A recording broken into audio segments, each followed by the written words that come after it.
राजस्थान से जुड़ी खबर के साथ राजस्थान में जो सियासी गहमा गहमी चल रही थी उस पर फिलहाल के लिए विराम तो जरूर लग गया है, लेकिन बाकी क्या कुछ वहां पर हो रहा है और अब आगे की जो रणनीति है वो कैसे तय होगी, सामंजस्य कैसे बनेगा, इसके लिए कांग्रेस ने 3 सदस्यीय समिति का गठन कर दिया, जो आप टेलीविजन स्क्रीन पर देख रहे हैं।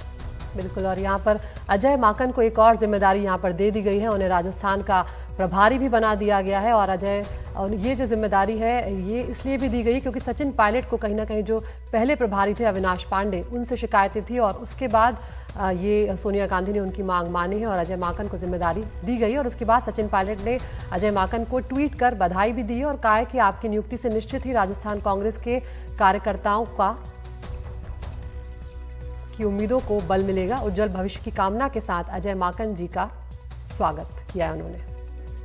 हमारे साथ जुड़ गई है हमारी वरिष्ठ सहयोगी हर्षा कुमारी सिंह। हर्षा, एक दिन जिस दिन मुलाकात हुई, पहले दिन, उस दिन काफी हमने देखा कि नजदीक नजर आए, हंसते खेलते हुए बात करते हुए नजर आ रहे थे आपस में, लेकिन अब किस तरह की स्थिति, उसके बाद के जो दिन है वो कैसे बीते? सचिन पायलट और अशोक गहलोत के क्या कोई बातचीत, क्या कोई मुलाकात, क्या काम पर वापस लौटने लगे? और अविनाश पांडे वाले मामले में क्या सचिन पायलट को शिकायतें थी? हालांकि अब तो फैसला उनके मुताबिक कर दिया गया है।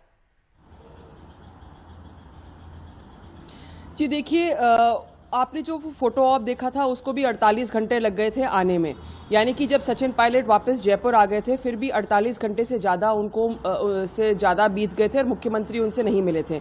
जब वेणुगोपाल आए दिल्ली से तब वो सचिन पायलट और दूसरे रेबल एमएलएज को लेके गए सीएलपी के पहले और तब उनकी मुलाकात हुई और फिर वो जो फोटो ऑप हमने देखा उसको देखने को मिला। लेकिन उसके पीछे जो दरारें हैं वो अब भी बरकरार है। हमने देखा कि सचिन पायलट जब बैठे थे विधानसभा में तो एकदम कोने में ऑपोजिशन की सीट के पास बैठे थे, क्योंकि अब वो ना तो डेप्यूटी चीफ मिनिस्टर हैं और ना ही उनके पास कोई पार्टी का पद है।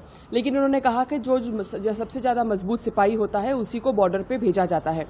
तो ये सब जो पॉलिटिकल रेट्रिक है, इसके पीछे जो खींचतान है उसको सही करने के लिए अजय माकन को बिठाया गया है। अजय माकन शुरू से, जब से ये संकट हुआ है, शुरू से यहाँ पर राजस्थान में है, फेयरमाउंट में रुके हुए हैं, एमएलए से भी उनकी बातचीत होती थी। तो जाहिर है कि उनको और रणदीप सिंह सुरजेवाला को मालूम है कि एग्जैक्टली राजस्थान में क्या प्रॉब्लम्स हैं। और अविनाश पांडे जो मुख्यमंत्री अशोक गहलोत के करीबी माने जाते थे, उनको हटाया गया है। ये सचिन पायलट की मेन मांग थी। दूसरी मांग ये भी थी कि एक कमेटी बनकर, जो हाईकमांड ने तय किया था कि कमेटी बनकर उनके जो प्रॉब्लम्स है उसको सॉर्ट आउट किया जाएगा। तो हमने देखा कि सरकार के 2 साल हो गए हैं लेकिन फिर भी पॉलिटिकल अपॉइंटमेंट्स नहीं किए गए थे। और ये भी एक जो पार्टी प्रेसिडेंट होने के नाते सचिन पायलट की ये भी मांग थी कि पॉलिटिकल अपॉइंटमेंट्स किए जाने चाहिए, क्योंकि जो लोगों ने पार्टी के लिए काम किया अगर उनको कैबिनेट में या कहीं और अकोमोडेट नहीं किया जा सकता है तो कम से कम उन्हें पॉलिटिकल अपॉइंटमेंट्स दिया जाए। ये भी नहीं हुआ था 2 साल से और इसमें ये अविनाश पांडे से नहीं करा पाए थे। तो अब अजय माकन की कैसी भूमिका रहेगी? और ये बात क्लियर है कि वो कांग्रेस हाईकमांड से बहुत ज्यादा क्लोज माने जाते हैं, यानी कि जो गांधीज चाहेंगे वो ही वो करवाएंगे राजस्थान में। जी हर्षा, एक इसी से जुड़ा हुआ छोटा सा सवाल और है कि बहुत सी दिक्कतों की खबरें आई कि जो काम करने के लिए जो सचिन पायलट खेमा है या सचिन पायलट खुद हैं, उनको काम करने की जमीनी स्तर पर बहुत सी दिक्कतें आ रही थी। उसमें कितनी सच्चाई है? क्या इस सब की जांच या इस सब पर भी चर्चा होगी इस समिति में? और ये समिति किस तरीके से काम करेगी, अभी कुछ साफ हो सका है? ये देखिए, सचिन की शायद अगर उनको खुद भी कोई पार्टी या पोस्ट पद नहीं मिले, वो चाहेंगे कि उनके साथ जो रेबल एमएलएज गए थे उनका कम से कम एक तरह से रिहैबिलिटेशन हो। तो लगता है कि ये जो 3 मेंबर कमेटी है ये इसको देखेगी।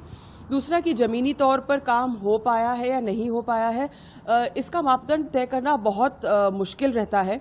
लेकिन रेबल साइड से ये शिकायत जरूर थी कि उनके जो सरकार के जो काम थे वो नहीं हो पा रहे हैं। और दूसरी ओर से हमने देखा कि जो कोरोना की जो बात थी जहां तक राजस्थान में, तो राजस्थान में अपने आप में जो भीलवाड़ा मॉडल वगैरह था उसको सराहाया गया था। तो ये कहना कि काम हो पा रहा है कि नहीं हो पा रहा है, इसका मापदंड करना, इसका एक तरह से पैरामीटर निकाल के इसका जजमेंट करना, ये बहुत मुश्किल होता है, ना सिर्फ नेता के लिए लेकिन जर्नलिस्ट के लिए भी। और इसका शायद सही जवाब तब मिलता है जब कोई पार्टी इलेक्शन में जाती है, तो फिर जनता ही इसका जवाब देती है कि सरकार ने उनके काम किए कि नहीं किए।